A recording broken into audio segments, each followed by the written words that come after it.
ഇറാഖിൽ US നടത്തിയിരിക്കുന്ന നിയമപരമാണെന്ന് പറയുമോ?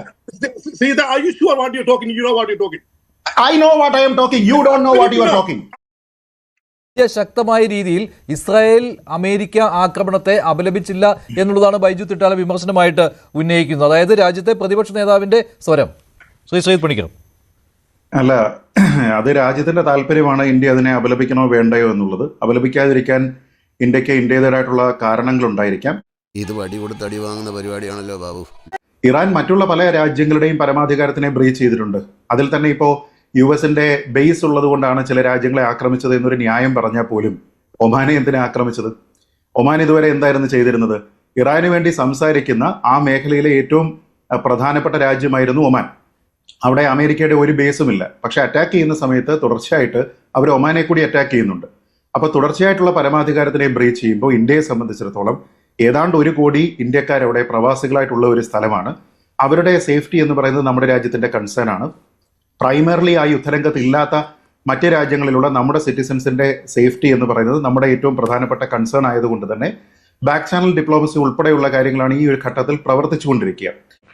നിന്നോടൊന്നും പറഞ്ഞിട്ട് കാര്യമില്ല. നോ ഇൻഫർമേഷൻ, വിവരമില്ല. പിന്നെ പരമാധികാരത്തിനെ ബ്രീച്ച് ചെയ്യുക എന്ന് മാത്രം പറഞ്ഞു കഴിഞ്ഞാൽ അങ്ങനെ ലോകത്ത് എവിടെയെങ്കിലും ഏതെങ്കിലും രാജ്യങ്ങൾ തമ്മിൽ പരമാധികാരത്തിനെ ബ്രീച്ച് ചെയ്യുമ്പോൾ ഇന്ത്യ ഇടപെടേണ്ടുന്ന റഫറി ഒന്നുമല്ല ഇന്ത്യ.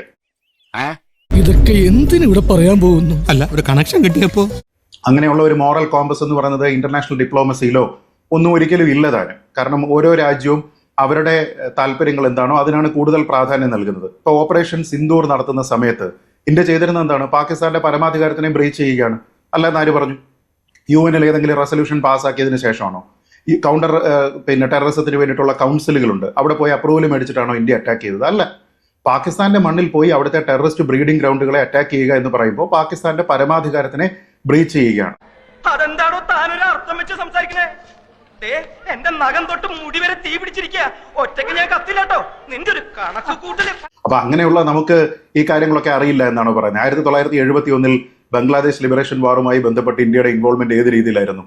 അന്നുണ്ടായിരുന്ന പാകിസ്ഥാന്റെ വെസ്റ്റ് പാകിസ്ഥാന്റെ പരമാധികാരത്തിനെ ബ്രീച്ച് ചെയ്തിട്ടല്ല ഇന്ത്യ പോയിരിക്കുന്നത്. അപ്പൊ ഇന്ത്യയും ചെയ്യേണ്ടുന്ന സമയത്തൊക്കെ തന്നെ ഇത് ചെയ്തിട്ടുണ്ട്. അപ്പൊ അതിലൊന്നും തന്നെ നമ്മൾ ഈ പറയുന്ന പോലെ ഒരു മോറൽ കോമ്പസും കൊണ്ടൊന്നും ഇരിക്കുന്ന ഒരു മനുഷ്യാവകാശ സംഘടനയൊന്നും അല്ല ഇന്ത്യൻ ഗവൺമെന്റ്. അയ്യോ, பேசாம தூங்கிருக்கலாம், நானே வந்து மாட்டிக்கிட்டனே.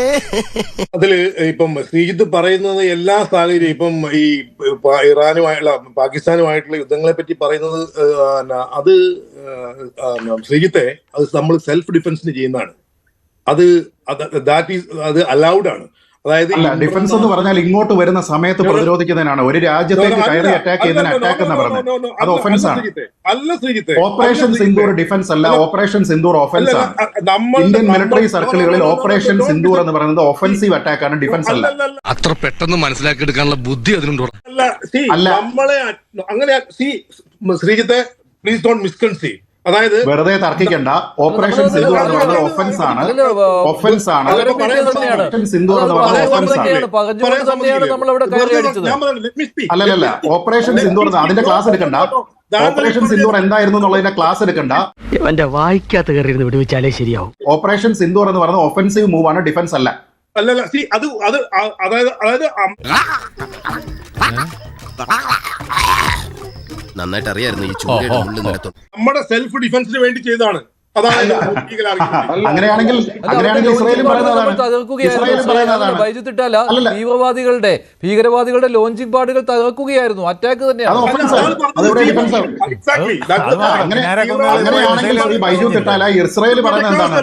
അങ്ങനെയാണെങ്കിൽ ഇസ്രായേൽ പറയുന്നത് എന്താണ്? ഞങ്ങൾക്കൊരു എക്സിസ്റ്റൻഷ്യൽ ത്രെട്ട് അവിടുത്തെ യുറേനിയം സമ്പുഷ്ടീകരണം കൊണ്ടുണ്ട്. അങ്ങനെയാണെങ്കിൽ ഡിഫൻസീവ് ആയിട്ടുള്ള ഒരു ഒഫൻസ് ആണിത്. എന്താ വ്യത്യാസം? അങ്ങനെ അത് ഈ 12 days വാറിൽ അത് കംപ്ലീറ്റ് തീർത്തു എന്നാ പറഞ്ഞത്. അതായത് 12 days വാറിൽ അവരുടെ അവരുടെ ഈ ന്യൂക്ലിയർ ബോംബിനെ ക്രിയേറ്റ് ചെയ്യാനുള്ള യുറേനിയം ഒബ്ലിറ്റേറ്റ് ചെയ്തു എന്നാണ് ട്രംപ് പറഞ്ഞത്. അതുകൊണ്ട് കഴിഞ്ഞു. അങ്ങനെ ആണെങ്കിൽ അത് കഴിഞ്ഞിട്ട് IAEA പരിശോധനയ്ക്ക് അലോ ചെയ്തോ? അത് കഴിഞ്ഞിട്ട് എന്തായിരുന്നു വേണ്ടിയിരുന്നത്? നടക്കുകയാണ് ശ്രീജിത്തെ. അല്ലല്ല, തെറ്റ്. കഴിഞ്ഞ 8 മാസമായിട്ട് നെഗോസിയേഷൻ നടക്കുകയല്ല. കഴിഞ്ഞ 8 താങ്കൾ എന്തിനാണ് ഈ തെറ്റിദ്ധരിപ്പിക്കുന്നത്? പ്രേക്ഷകരെ തെറ്റിദ്ധരിപ്പിക്കുന്നത് എന്തിനാണ്? കഴിഞ്ഞ 8 മാസമായിട്ട് അവിടെ നടക്കുന്നത് തെറ്റു പറയരുത്, അവാസ്തവമായിട്ടുള്ള കാര്യങ്ങൾ പറയരുത്. കഴിഞ്ഞ 8 മാസമായിട്ട് അവിടെ നടക്കുന്നത്, അവിടെ നടന്നിരിക്കുന്നതിന്റെ ഒരൊറ്റ കാര്യം ഞാൻ പറയട്ടെ. ഇന്ത്യ ഈ സമയത്ത് ഇന്ത്യ ഗവേണൻസ് കൗൺസിലിൽ ഉള്ളപ്പോ ഇന്ത്യ എന്താ പറഞ്ഞിരിക്കുന്നത്? ഇപ്പോ ഞാൻ ചോദിക്കട്ടെ, ഈ 12 ദിവസത്തെ യുദ്ധത്തിന് ശേഷം ഗവേണൻസ് കൗൺസിലിൽ അംഗമായിട്ടുള്ള ഇന്ത്യ പറഞ്ഞിരിക്കുന്നത് എന്താണ് ശ്രീ ബൈജു? അല്ല, ഇന്ത്യ പറഞ്ഞിരിക്കുന്നത് എന്താണ്? അത്ര വലിയ ബന്ധങ്ങളിലേക്ക് പോണോ ശിവൻകുട്ടി? റേഷൻ കട മറന്ന് മണ്ണെന്ന് വാങ്ങണം. എന്നിട്ട് പിന്നീട് എന്ത് സംഭവിച്ചു? പിന്നീട് എന്താണ് ഉണ്ടായെന്ന് വെച്ചാല് ഇന്ത്യ എവിടെയാ വോട്ട് ചെയ്തത്? ഇന്ത്യ വോട്ട് ചെയ്ത് UN-ൽ. IAEA UN ആണെന്ന് പറഞ്ഞ ആര് പറഞ്ഞു? IAEA-യുടെ വോട്ടിംഗ് ആണ്. IAEA അന്താരാഷ്ട്ര ആണവോർജ്ജ ഏജൻസിയുടെ വോട്ടിംഗിൽ ഇന്ത്യ ഗവേണൻസ് കൗൺസിൽ എടുത്തിരിക്കുന്ന തീരുമാനം ഈ 12 ദിവസത്തെ യുദ്ധത്തിന് ശേഷമുള്ള അവിടെ ആണവ വികിരണങ്ങൾ ഉണ്ടായിട്ടുണ്ടോ, ആ മേഖലയിൽ അത് എത്രത്തോളം അവരുടെ ന്യൂക്ലിയർ റിയാക്ടറിനെ ബാധിച്ചിട്ടുണ്ട്, മേഖലയിൽ ഏതെങ്കിലും ത്രെട്ട് ഉണ്ടോ, ഈ കാര്യങ്ങളുമായി ബന്ധപ്പെട്ട അന്താരാഷ്ട്ര ആണവോർജ്ജ ഏജൻസിയുടെ പൂർണ്ണമായ പരിശോധനയ്ക്ക് ഇറാൻ വില്ലിംഗ് ആകണമെന്ന് എക്സ്പ്രസ് ചെയ്തിരിക്കുന്ന ഗവേണൻസ് കൗൺസിലിലെ അംഗമാണ് ഇന്ത്യ. അപ്പൊ പിന്നെ ഇന്ത്യ എന്താ ഇത്രയും നാൾ കൊണ്ട് പറഞ്ഞുകൊണ്ടിരിക്കല്ലേ? എനിക്ക് ചൊറിഞ്ഞ് വരുന്നുണ്ട് കേട്ടോ. ശ്രീജിത്ത് ഈ പറയുന്ന എല്ലാം ഞാൻ അംഗീകരിക്കുകയാണ്. അതായത് ഈ ഏത് സമയത്താണ് ഈ ഇറാനെ കയറി അറ്റാക്ക് ചെയ്യുന്നത്? ഒമാന്റെ നേതൃത്വത്തിൽ സിഗ്നിഫിക്കന്റ് പ്രോഗ്രസ് ഇൻ ഡയലോഗ് ഇത് വിയന്നയിൽ നടക്കുകയും ഈ ആഴ്ച ബിഗിനിങ് ഓഫ് ദിസ് വീക്കിൽ സെക്കൻഡ് സ്റ്റേജിലേക്ക് ചർച്ച നടക്കുന്ന സമയത്താണ് ഈ അറ്റാക്ക് ചെയ്യുന്നത്. അപ്പോൾ ഇന്ത്യ അവിടെ സിഗ്നിറ്ററി ആണ്. അവിടെ അത് കഴിഞ്ഞാണ് സുഹൃത്തെ അവരുടെ നേതൃത്വം അവർ അറിഞ്ഞുകൊണ്ട് തന്നെ ലീഗലായി ഒരു പ്രോസസ്സ് നടക്കുന്നത്. ആ ലീഗൽ പ്രോസസ്സിന്റെ ഭാഗമായിട്ടായിരുന്നു നെഗോഷിയേഷൻ നടക്കുന്നത്. ആ സമയത്താണ് ആ നെഗോഷിയേഷൻ, അതായത് ഇന്നിപ്പോ ഞാൻ ഇറാനിൽ ഒരു ബ്രിട്ടീഷുകാരൻ റെസ്പോണ്ട് ചെയ്ത കണ്ടാണ്, യാതൊരു വാണിങ്ങോ മുന്നറിയിപ്പോ ഒന്നും കൊടുക്കുക ഔട്ട് ഓഫ് ദ ബ്ലൂവിൽ കയറി അടിക്കുകയാണ് ചെയ്തത്. അത് അഗ്രഷൻ അല്ലേ? ശ്രീ ബൈജു പറഞ്ഞത് കേട്ടാ തോന്നുന്നു ഇത് അന്നേരമാണ് തുടങ്ങിയെന്ന്. ഈ 20 കൊല്ലം മുമ്പ് തന്നെ ഇത് ഇത്ര എത്തിയിട്ടുണ്ടെന്ന് നിർത്തണമെന്ന് പറഞ്ഞു തന്നെ. ആദ്യം ഈ സംസാരിക്കുന്ന വ്യക്തിയെ ആദ്യം അറസ്റ്റ് ചെയ്ത് ലോകപ്പിലാണ്. 2005, 2006, 2009 തന്നെ ഇന്ത്യൻ ഗവൺമെന്റ് UN പിന്നെ ഇറാനോട് പറഞ്ഞിട്ടുണ്ട്, നിങ്ങൾ ദയവ് ചെയ്ത് ഈ പരിപാടി അവസാനിപ്പിക്കണമെന്ന്. 20 കൊല്ലം മുമ്പ് പോലെ വാണിംഗ് ചെയ്തുകൊണ്ടിരിക്കുക. ഇപ്പോഴാണ് അടിച്ചതെന്നുള്ളതേ ഉള്ളൂ. നേരത്തെ അടിക്കാതിരുന്ന അവരുടെ ഭാഗ്യം. എന്താണ് സീത ഈ പറയുന്നത്? അല്ലെങ്കിൽ അമേരിക്കയിൽ അടിക്കും എന്ന് പറഞ്ഞു. അതായത് ഞാൻ പറഞ്ഞല്ലോ, ഇന്റർനാഷണൽ റൂൾ ബേസ്ഡ് ഒരു സിസ്റ്റത്തില് കൃത്യമായ ലോ ഫോളോ ചെയ്ത് മാത്രം. നിങ്ങൾക്കറിയോ ആ ലോ ഇറാൻ ഫോളോ ചെയ്തില്ലല്ലോ സാറേ. NPT സിഗ്നേച്ചറി ആണെങ്കിൽ നിങ്ങൾക്ക് 60% യുറേനിയം എൻട്രി ചെയ്യാൻ പറ്റുമോ? അല്ലല്ല, ഒരു സെക്കൻഡ് ഇസ്രായേലിന് മാത്രമായിട്ട് ഒരു റൂൾ ഉണ്ടോ? അല്ലല്ല ശ്രീ ബൈജു, ഇസ്രായേലും അമേരിക്കയും മാത്രം റൂൾ ഫോളോ ചെയ്യണം, ഇറാൻ ഫോളോ ചെയ്യണ്ട. അത് ഇവിടുത്തെ നിയമമാണ്. എന്റെ കൺമുമ്പിൽ പോടാ. ഇസ്രായേലും ഇറാനും അല്ലല്ല അങ്ങനെ പറയല്ലേ, ഇസ്രായേലും അമേരിക്കയും റൂൾ ഫോളോ ചെയ്യണം. മഞ്ജുഷ എന്ത് ലോയാണ്? ഇസ്രായേലും അമേരിക്കയും അന്താരാഷ്ട്ര നിയമങ്ങൾ ഫോളോ ചെയ്യണം. പക്ഷേ ഇറാന് വേണ്ട. അതെന്താ? NPT സൈൻ ചെയ്യുമ്പോൾ 5% മുകളിലേക്ക് യുറേനിയം സമ്പുഷ്ടീകരണം പറ്റില്ല ഇറാന്. എന്നിട്ടും അവര് ചെയ്തോട്ടെ എന്ന്. അവര് വയലേറ്റ് ചെയ്യുന്നതിന് ബൈജുവിന് പ്രശ്നമില്ല.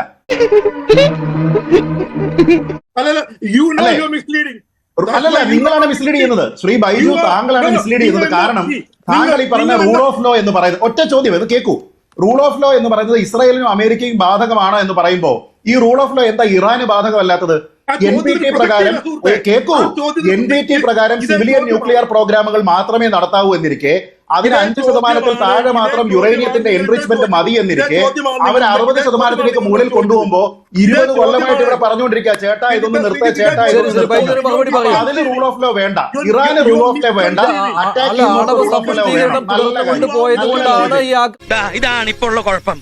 ഒരു കാര്യം പറയാൻ സമ്മതിക്കില്ല. Arnab Goswami's channel debate where you have shout match. Okay, ഇടയ്ക്ക് ഇന്ററപ്റ്റ് ചെയ്താൽ I'll terminate this.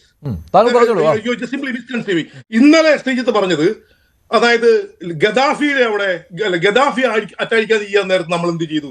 എന്റെ പൊന്നു സുഹൃത്തെ, ഗദാഫി അറ്റാക്ക് ചെയ്യേണ്ട ഇന്റർനാഷണൽ ഞാൻ ഈ പറഞ്ഞ റൂൾ ബേസ്ഡ് ഓർഡർ അപ്രൂവ് ചെയ്തുകൊണ്ടായിരുന്നു. ഗദ്ദാഫിയുടേത് ചുമ്മാ തെറ്റിദ്ധരിപ്പിക്കല്ലേ. 1970 നേറ്റോയുടെ ഇന്റർവെൻഷൻ ഉണ്ടാകാമെന്ന് പറഞ്ഞിട്ട് 2011 സാറേ ഗദ്ദാഫിയെ കൊല്ലുന്നത്. ഗദ്ദാഫിയുടെ UN നേറ്റോയുടെ ഇന്റർവെൻഷൻ പറഞ്ഞത് 1970 UN അംഗീകരിച്ചത്. ഞാൻ പോവാ നീ പോലെ ബുദ്ധി ഇല്ലായ്മയ്ക്ക് ഒരു മര്യാദ വേണ്ടേ.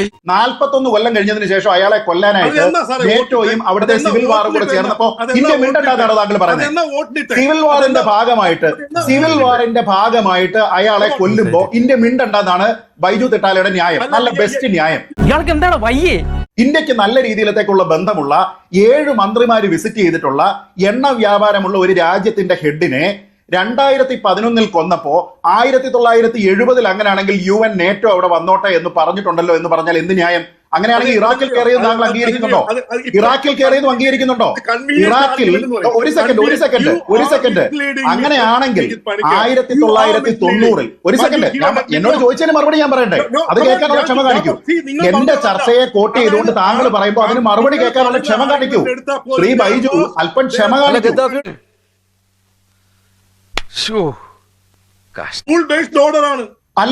അല്ല സിവിലിയൻ വാറിലാണ് അയാൾ കൊല്ലപ്പെട്ടത്. സിവിൽ വാറിലാണ് കൊല്ലപ്പെട്ടത്.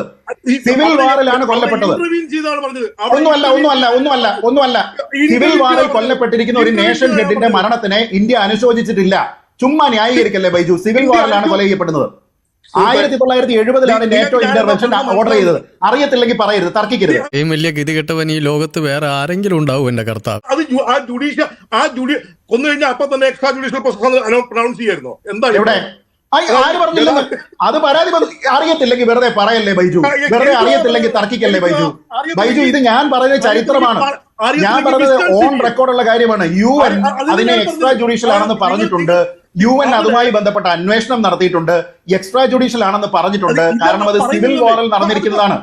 സിവിൽ വാറിന്റെ ഭാഗം ചുമ്മാ തർക്കിക്കല്ലേ ബൈജു? കാര്യം അറിയത്തില്ലെങ്കിൽ തർക്കിക്കരുത്. ബൈജുവിന്റെ ഈ ലോജിക്ക് ഉപയോഗിച്ച് ബൈജു അതിനെ ന്യായീകരിക്കേണ്ടി വരും. കാരണം എന്താണെന്നറിയോ?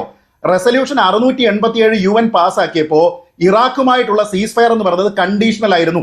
മെറ്റീരിയൽ ആയിട്ടുള്ള എന്തെങ്കിലും ബ്രീച്ച് ഇറാഖ് നടത്തി കഴിഞ്ഞാൽ അവിടേക്കുള്ള ഇൻവേഷൻ അല്ലെങ്കിൽ അവിടേക്കുള്ള അറ്റാക്ക് എന്ന് പറയുന്നത് റെസ്റ്റോർ ചെയ്യും. അങ്ങനെയാണ് എങ്കിൽ UN റെസല്യൂഷൻ 1441 2002 വന്നിരുന്നത് എന്താണ്? മെറ്റീരിയൽ ബ്രീച്ച് ഇറാഖ് ചെയ്തു എന്നാണ്. അങ്ങനെയാണെങ്കിൽ US അവിടെ പോകാം. അങ്ങനെയാണെങ്കിൽ എന്ത് ചെയ്യും? അവിടെ നടന്നിരിക്കുന്ന അധിനിവേശവും നിയമപരമാണെന്ന് പറയേണ്ടി വരും. താങ്കൾ അത് പറയുമോ? ഇറാഖിൽ US നടത്തിയിരിക്കുന്ന നിയമപരമാണെന്ന് പറയുമോ? I know what I am talking. You don't know what you are talking. എന്താ ഉറക്കം വരുന്നു. തൽക്കാലം ഇത്രയും മതി. വരട്ടെ.